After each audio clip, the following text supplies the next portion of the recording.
Henry the Green Engine some days after a long day at work loved to stop on the line in the woods and listen to the trees rustle in the wind. He found it quite peaceful. One afternoon, after long hours pulling goods trains back and forth, Henry was now ready to return to the shed. Not just yet. "Driver," he asked, "can we go to the forest?"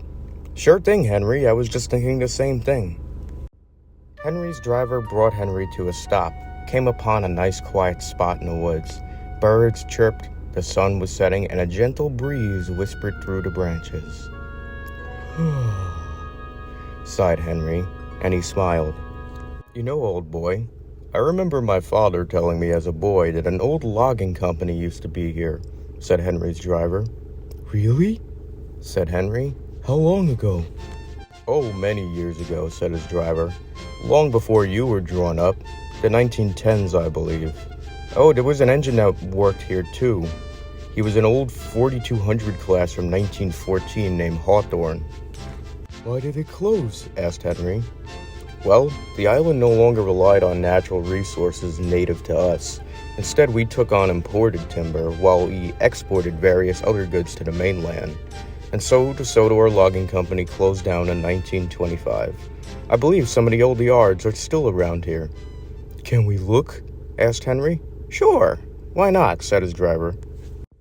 Henry was driven slowly down on an old rusty track into the dense woods. The branches broke away from their trunks as he moved within the leaves. They came upon a clearing. "Oh, wow," said Henry. Within the clearing were the remnants of old trucks and logging equipment.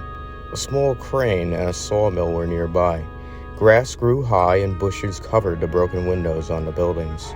Vines crawl up the walls like nature taking back what was once theirs. Henry looked down at the tracks. "If these rails could talk, I bet they'd have plenty of stories to tell," said Henry. "Oh, I'm sure, old boy," said his driver, chuckling. "What's that over there?" Henry motioned to a strange white flowered tree with an abnormally large trunk. "Let's go see," said his driver, and as the two drew nearer, Henry's excitement fell into shock. He gasped and saw a rusty old tank engine completely engulfed by the tree's trunk. The roots snaked through its wheels, and branches through its empty smoke box. "Poor chap," thought Henry.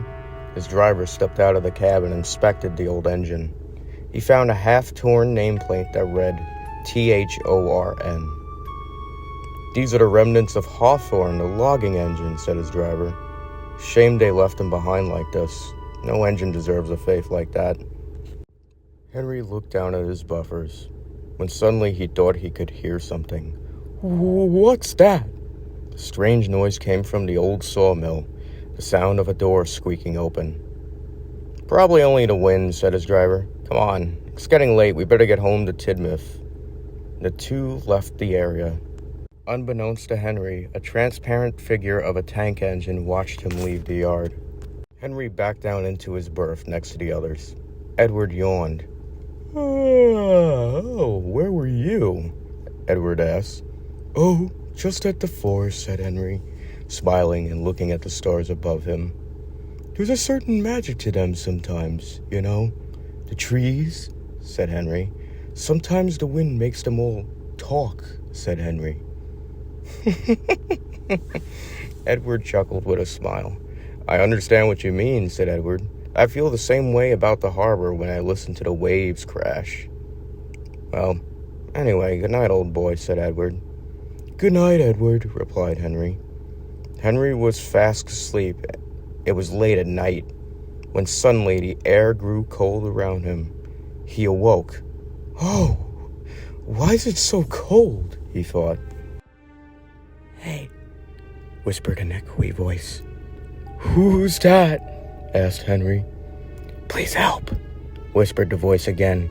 Henry darted his eyes around looking for the source, until he found the translucent apparition of an engine directly in front of him. It had almost no color in its eyes and a saddened expression on his face. Henry was frightened. "Please help," said the translucent figure. Henry awoke with a start. The sun was rising. Oh, it was only a dream, he thought. His driver came and they went on their daily business. Henry was taking a local goods train to Brendam Docks. He was thinking about what dream he had last night. "Driver," he asked, "when I was asleep last night, I had a dream about that Hawthorne engine you spoke of. The one we found yesterday that was wrapped up in a bunch of trees." "Oh, and what did he say?" asked his driver. "Please help," is what he kept saying, said Henry to his driver. I'm no expert on this, but dreams are dreams, and we have no control over them, old boy. Maybe just the image of that rusty old tank engine, what was left of Hawthorne, kind of stuck with you and made you have a bad dream. I'm not sure, said Henry's driver. "Well, in any ways, I would like to go to the forest again this afternoon." "Of course, old boy," said his driver. In the afternoon, Henry stopped in the forest again after the whole day's work. He was listening to the trees and birds when suddenly, "Help! Please, help!" said a voice echoing inside the rustling of the trees from the woods. "Oh, what do you want?" said Henry, trying to sound brave. "Go to the sawmill. Sawmill tell you everything," said the voice. "Help, please." Henry didn't think. He just went on his own. "Where are you going, Henry?" asked his driver. Henry raced into the woods and near the old logging company. Stayed at the darkened edge of the woods.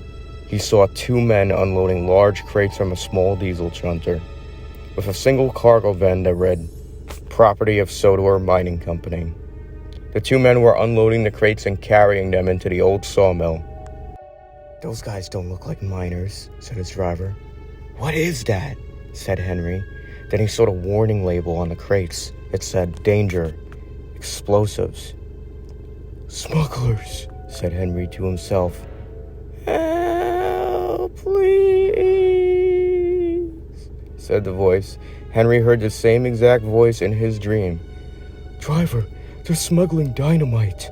Who knows what could happen if they get into the wrong hands? We have to tell the police." "With you on that," said his driver, and he quickly reversed Henry down the line. Henry started to move backwards when, snap! A branch broke off his boiler. "What was that?" said one of the men. "Look there in the woods! We've been found! After them!" "Get us out of here, driver!"